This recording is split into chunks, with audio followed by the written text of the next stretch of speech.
Children, the day the river spoke. 7th class English, first unit first lesson. Important points అన్ని cover అయ్యేలాగా కథ మొత్తాన్ని తెలుసుకుందాం. ఇక్కడ మీరు చూస్తున్నది జాహ్నవి. చదువు అంటే ఎంతో ఇష్టమైన ఒక విలేజ్ గర్ల్. తన అన్నయ్య గోపి, అక్క మీనాలాగా తాను కూడా పాఠశాలకు వెళ్ళాలని చాలా కాలంగా కలలు కంటుంది.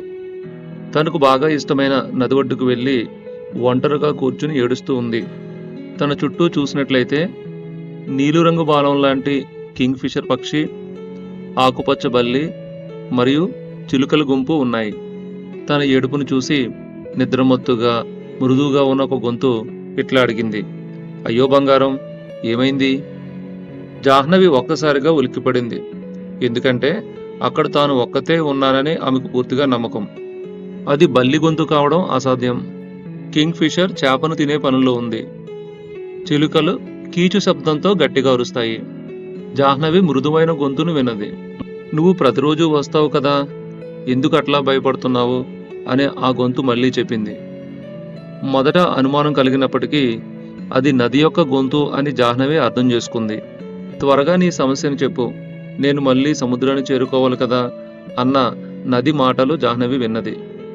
నన్ను పాఠశాలకు వెళ్ళనివ్వటం లేదు అని జాహ్నవి బాధగా చెప్పింది. అన్నయ్య ఎటన్, అక్క మీనాలాగా నేను పాఠశాలకు ఎందుకు వెళ్ళకూడదు అని అమ్మను అడిగేదాన్ని. అమ్మ, నువ్వు చాలా చిన్నదానివి, తర్వాత చూద్దాం బంగారం అని అమ్మ చెప్పేది.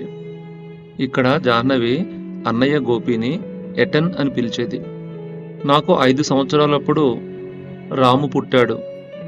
అప్పుడు నేను స్కూల్కి వెళ్తానంటే, తమ్ముడిని చూసుకో, నేను పొలానికి వెళ్ళాలి కదా, వచ్చే సంవత్సరం చూద్దాంలే అని అమ్మ చెప్పింది. ఇప్పుడు నాకు దాదాపు 10 సంవత్సరాలు అయినప్పటికీ మా అందరిలో చిన్నవాడైన అప్పును నేను చూసుకుంటున్నాను అంటూ జాహ్నవి వెక్కి వెక్కి ఏడ్చింది. నాకు స్కూల్కి వెళ్ళాలంటే భయంగా ఉంది, అయినా నన్ను స్కూల్కి పంపించరేమో.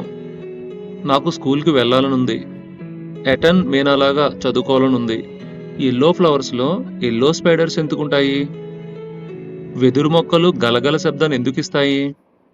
చంద్రుడెప్పుడు కొండల వెనుక నుంచే ఎందుకు వస్తాడు?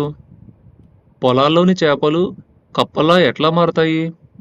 ఇవన్నీ స్కూల్కి వెళ్ళి తెలుసుకోవాలనుంది.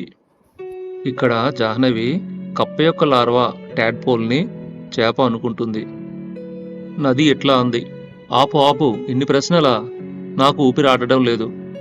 చంద్రుడు ఎటు వెళ్తాడో నేను చెప్పగలను. అతడు సముద్రం వైపుకే వెళ్తాడు, కొండల మీదుగా. నేను ప్రవహించే దారిలోనే. ఇప్పుడు రాము కూడా స్కూల్కి వెళ్తున్నాడు. నది ఎట్లా అంది, పాఠశాల సముద్రానికి దగ్గరలో లేదు, లేదంటే నేను నిన్ను తీసుకెళ్లేదాన్ని. కుదరదులే, నీ కాలు తడిసిపోతాయిగా. ఇప్పుడు నేనేం చెయ్యాలి అడిగింది జాహ్నవి. అబ్బాయిలు చేయగలిగినవన్నీ కూడా అమ్మాయిలు చేయగలరు, అమ్మాయిలు ఈదగలరు కూడా. ఒకరోజు పాఠశాలకు వెళ్ళి నెమ్మదిగా కూర్చుని విను. టీచర్స్ నిన్ను అక్కడే ఉండనివ్వచ్చు. లేదు, నేను అట్లా చేయలేను, వాళ్ళు నన్ను భయపెడతారు, పంపించేస్తారు. నది నవ్వుతూ, నువ్వు ఈ ఆకుపచ్చ బల్లికి భయపడలేదు, వెదురు పొదల్లో ఉన్న ఆ పాముకు భయపడలేదు, ఆ రైలు శబ్దానికి కూడా భయపడలేదు, కానీ పాఠశాలకు వెళ్ళాలంటే భయపడుతున్నావు. ఇంతకీ విషయం ఏంటంటే, వెదురు పొదల్లో పాము ఉంటుందన్న విషయం జాహ్నవికి ఇప్పటివరకు తెలీదు. నది మరొక విషయం చెప్పింది. ఈ ట్రైన్స్ అనేవి శబ్దం చేస్తూ ఉంటాయి, వాటికన్నా నాకు షిప్స్ అంటే ఓడలంటేనే ఇష్టం. ఓడలంటే ఏంటి అని జాహ్నవి అడిగింది. వందలాది మందిని ఒకేసారి తీసుకెళ్లగలిగే పెద్ద పడవలని, రాత్రంతా వెలిగే దీపాలతో ఉంటుందని నది చెప్పింది. మరి అవి ఇక్కడికి వస్తాయా? లేదు లేదు, అవి చాలా పెద్దవి. చందు యొక్క క్యాటమరాన్ నాకు సరిపోతుంది.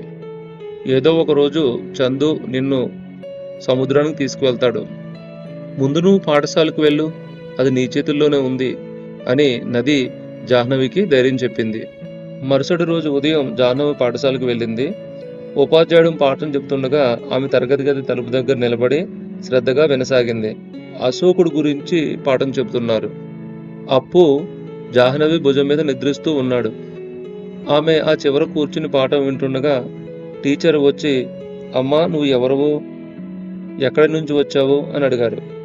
ఆమె గోపి సిస్టర్ అని, ఆమె పేరు జాహ్నవి అని అక్కడ అబ్బాయిలు చెప్పారు. నువ్వు గోపి సిస్టర్వా? గోపి చాలా మంచివాడు. నువ్వు నిజంగా చదువుకోవాలనుకుంటే నేనొచ్చి మీ నాన్నగారితో మాట్లాడతాను. ఆందోళన పడవద్దు అని టీచర్ చెప్పారు. ఆ సాయంత్రం ఉపాధ్యాయుడు జాహ్నవి ఇంటికి వెళ్ళి వారిని ఒప్పించారు. అమ్మాయిలు కూడా తనకిష్టమైనంత చదువుకోవాలి. ఉపాధ్యాయుడు వచ్చి మీ నాన్నగారిని ఒప్పించినందుకు నాకు చాలా సంతోషంగా ఉంది అని జాహ్నవి తల్లి ఆనందపడింది. నేను పెద్దయ్యాక టీచర్ని అవుతాను. ఊళ్ళో పిల్లలందరినీ స్కూల్లో చేర్పిస్తాను. వాళ్ళందరికీ చదువు చెప్తాను అని జాహ్నవి తన ఆనందాన్ని వెలిబుచ్చింది. మరుసటి రోజు ఉదయం పాఠశాల ప్రారంభానికి ముందే జాహ్నవి పొలాల మధ్యనున్న దారిలో నడుచుకుంటూ నేను సాధించాను. నాకు చాలా భయమేసింది. కానీ ఇప్పుడు వాళ్ళు నన్ను పాఠశాలకు వెళ్ళనిస్తున్నారు అంటూ రివర్తో తన ఆనందాన్ని పంచుకుంది. మళ్ళీ రా చిన్నారి, సముద్రంలో ప్రయాణించే పెద్ద ఓడల గురించి అన్నీ నీకు చెప్తాను అని నది కూడా ఆనందపడింది. జాహ్నవికి ఇప్పుడు కొత్త జీవితం ప్రారంభమైంది. అబ్బాయిలతో సమానమైన విద్యను అభ్యసించే హక్కు ఆడపిల్లలకుంది. వాళ్ళు ఏ విషయంలోనూ తక్కువ కాదు. Thank you. ఈ వీడియోని లైక్ చేయండి, కామెంట్ చేయండి, షేర్ చేయండి. మా ఛానల్‌ని సబ్స్క్రైబ్ చేసుకోండి.